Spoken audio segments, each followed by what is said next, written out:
నమస్తే అమ్మా. నమస్తే. మీ పేరు? భరత్. భారత్. ఎక్కడి నుంచి వస్తున్నావు నాన్న? నల్గొండ. ఓకే. సో ఏం చదువుతున్నావు? BTech third year, triple branch from Mahavir institute of science and technology, Hyderabad. Hyderabad. Okay.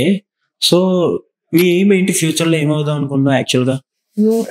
UPSC crack చేయాలి, సేల్స్ క్రాక్ చేయాలి. యూపీఎస్ ఆల్ ది బెస్ట్ అమ్మా. సో ఇది ఫస్ట్ టైమా సెకండ్ టైమా? సెకండ్ టైం నేను second time. So YRP foundation కోసం నువ్వు ఎలా తెలుసుకున్నావు యాక్చువల్గా? YRP foundation, Giribabu sir, Bommapalli Giribabu sir from Nalgonda, is my inspiration to support from this foundation. So process నీకు ఎలా జరిగింది? ప్రాసెసింగ్ ఎలా, ఆన్లైన్లో వెబ్సైట్లో చూసి అక్కడ డీటెయిల్స్ అన్ని ఫిల్ చేసి డాక్యుమెంట్స్ అన్ని అప్లోడ్ చేసి అప్లై చేశాను. నా కాలేజ్ ఫీజులో హాఫ్ పేమెంట్ ఫౌండేషన్ నుంచి నాకు చాలా హెల్ప్ అవుతుంది. అది నా ఫ్యామిలీకి కూడా చాలా బర్డెన్ తగ్గించినట్టు అవుతుంది హాఫ్ పేమెంట్. సో ఏం చెప్పాలనుకున్నావు వైఆర్పి ఫౌండేషన్కి? YRP foundation first of all Ravi Prasad సార్కి చాలా థ్యాంక్స్. హెల్ప్ చేస్తున్నందుకు, ఎడ్యుకేషన్ నుంచి చాలా వరకు సపోర్ట్ చేయాలని ఎవరు కూడా మాక్సిమం ముందరికి రారు. సార్ చాలా ముందుకు వచ్చి స్టూడెంట్స్కి హెల్ప్ చేయడం కానీ, అమౌంట్ ఫీజు కానీ అరేంజ్ చేయడం కానీ చాలా హ్యాపీగా ఉంది. స్టూడెంట్స్కి చాలా హెల్ప్ఫుల్ అవుతుంది.